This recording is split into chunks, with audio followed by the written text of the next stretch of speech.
There is a moment in every sport where the ground shifts beneath everyone's feet.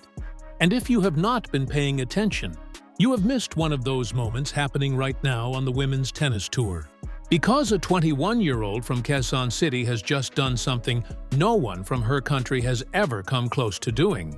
And by the time this video ends, you are going to understand exactly why the entire tennis world cannot stop talking about her. Her name is Alex, and if you have watched even one match of hers over the last few weeks, you already know that something rare is happening. This past August, Alex climbed to a career high ranking of world number 20. And that single number carries a weight that goes far beyond a spot on a leaderboard. Because no Filipino player, man or woman, has ever cracked that high a rung on the WTA ladder. Think about that for a second. An entire nation of more than 100 million people, a country with a rich sporting history in boxing and weightlifting and billiards, had never produced a top 20 tennis player until Alex walked onto a court in Washington and simply refused to lose. That tournament, the Mubadala DC Open, is where this story really catches fire. Because Alex did not just win the title. She tore through the draw like she had something to prove to every single person who ever doubted a kid from Southeast Asia could hang with the giants of the sport. She took down Zheng Qinwen. She took down Leylah Fernandez.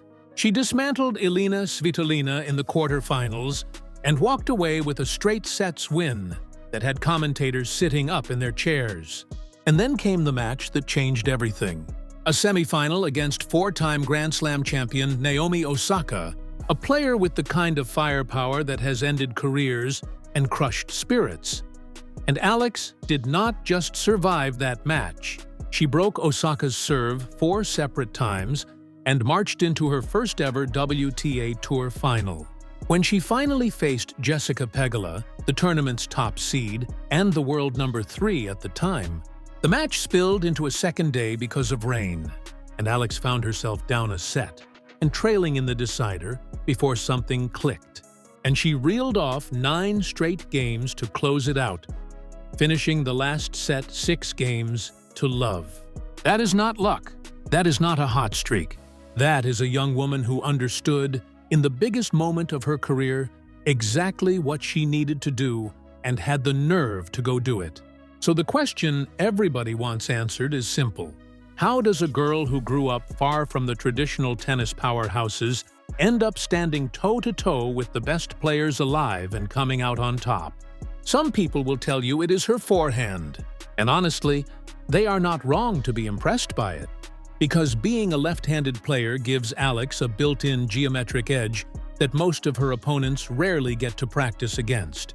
That cross-court forehand naturally attacks the backhand side of the right-handers she faces week after week, and she has a knack for taking the ball early, almost on the rise, which strips her opponents of the one resource they need most, which is time.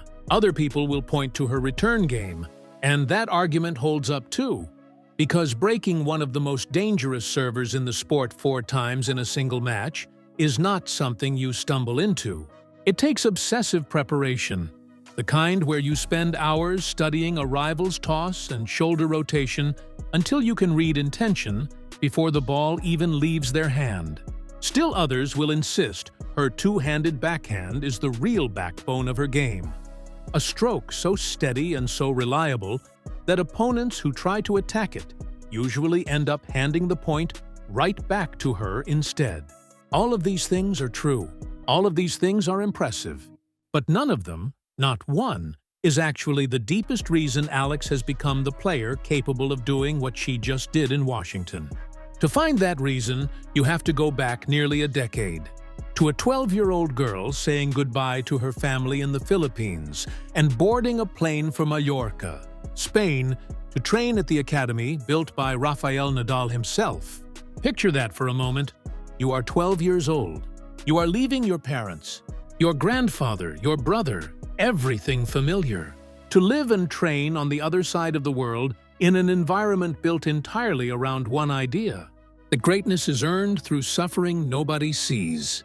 The academy is not a place that just teaches technique. It is a place that teaches you how to endure, How to show up on the mornings when your body is screaming at you to stop.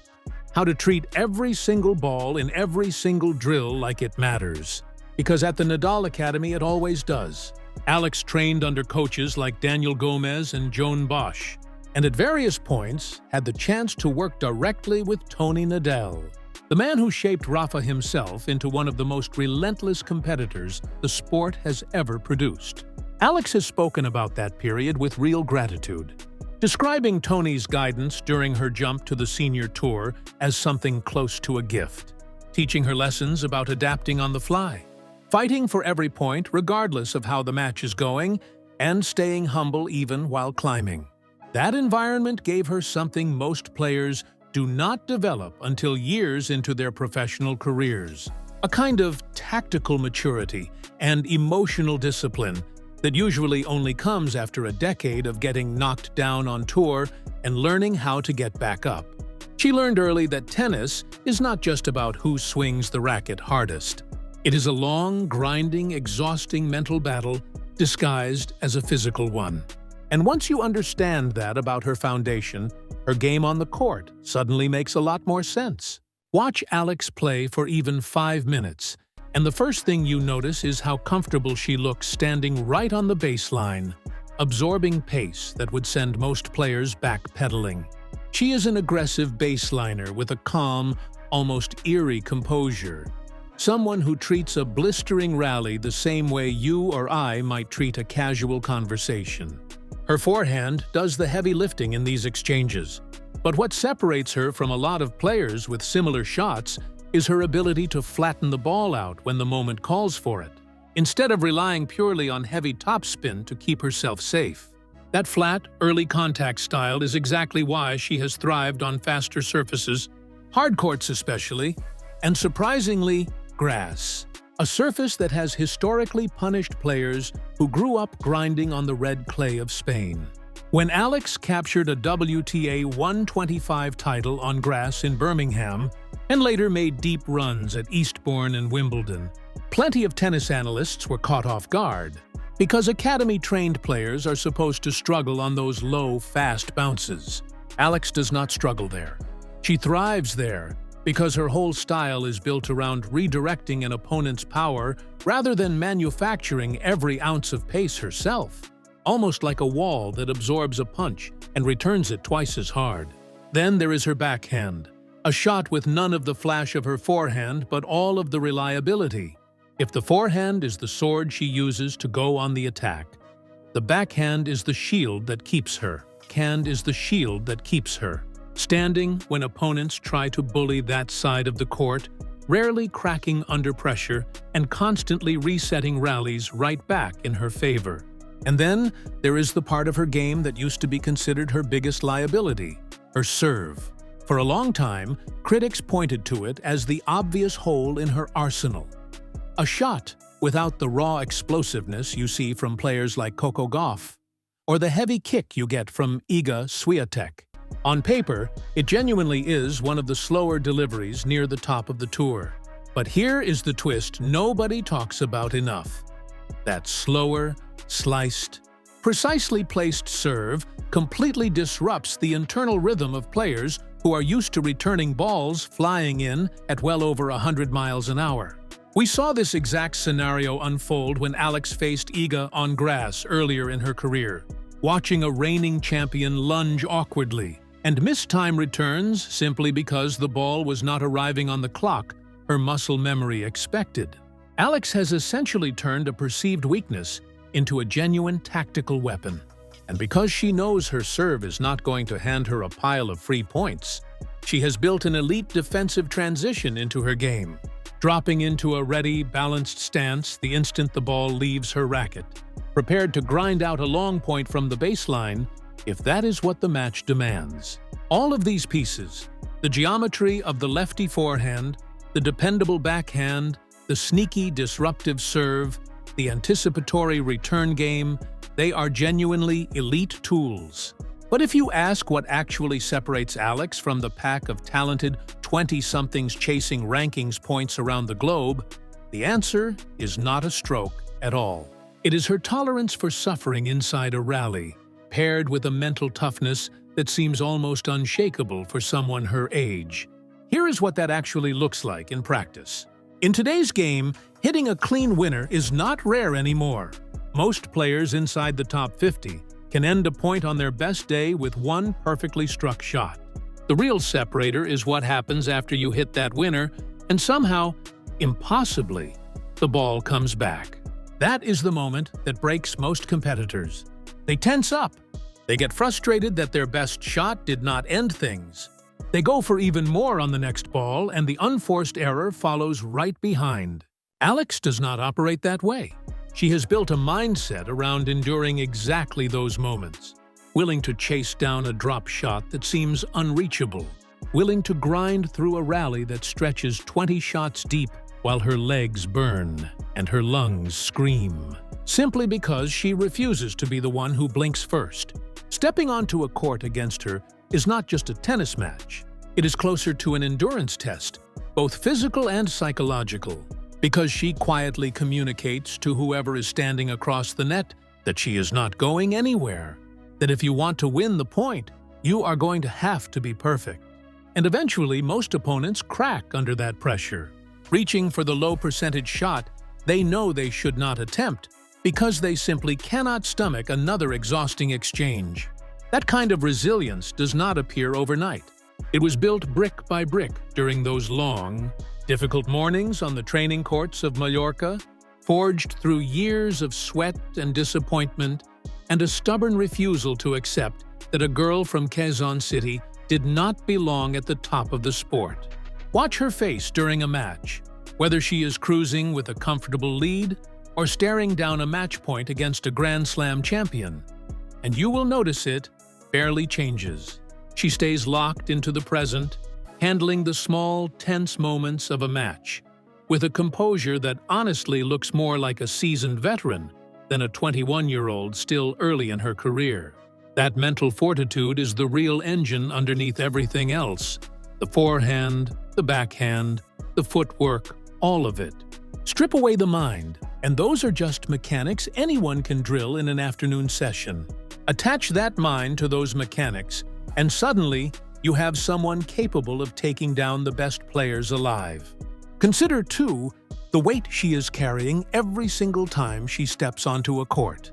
Because she is not just playing for ranking points or prize money or sponsorship deals, she is playing with an entire nation watching. A country where her victories genuinely become national celebrations.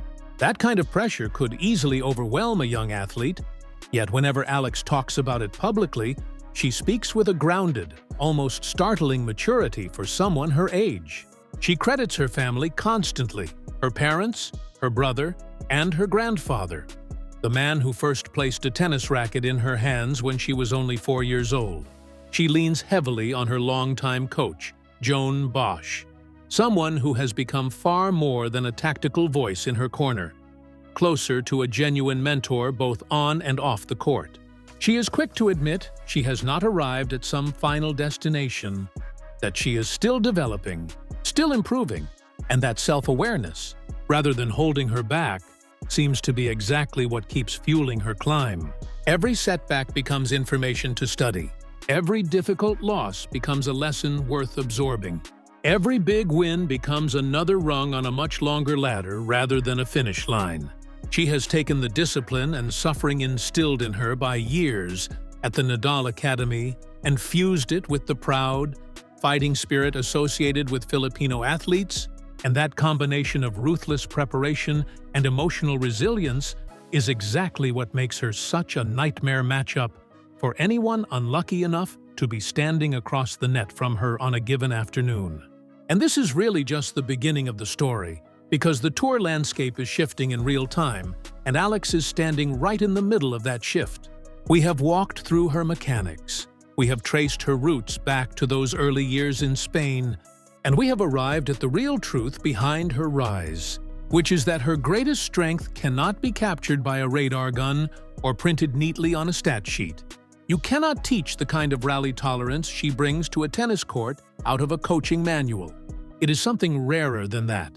Something built through years of sacrifice and discipline and an almost stubborn love for the game itself. Think about what the next several years could realistically hold for a player like this. At 21 years old, she has already broken into the top 20 in the world. She has already captured a WTA 500 title on the hard courts of the United States Capitol. She has already proven she can walk onto the slick grass of Wimbledon or the blazing hard courts of North America and take down reigning Grand Slam champions along the way. And the part that should genuinely worry the rest of the tour is that she is still not finished developing. She has openly acknowledged she is still building strength in the gym, still refining the mechanics of that once criticized serve, still learning the week-to-week grind that defines life on the professional circuit. If this is what Alex looks like while she is still figuring things out, it is worth pausing to imagine what she becomes once she actually reaches her physical and tactical peak. But beyond the trophies and the rankings milestones, there is something bigger happening here, something that reaches well past the borders of one match or one tournament.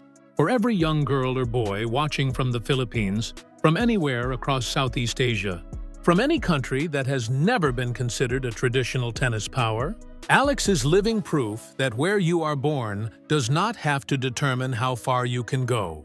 She has shown, in the most public way imaginable, that the right mindset, a relentless work ethic, and the courage to leave everything familiar behind can put you shoulder to shoulder with the biggest names in the sport. She took the suffering and endurance she was taught in Spain and turned it into a fluid, attacking, genuinely exciting style of tennis that has started pulling in fans well outside the usual tennis crowd. Fans have always loved a prodigy, and they have always respected a grinder.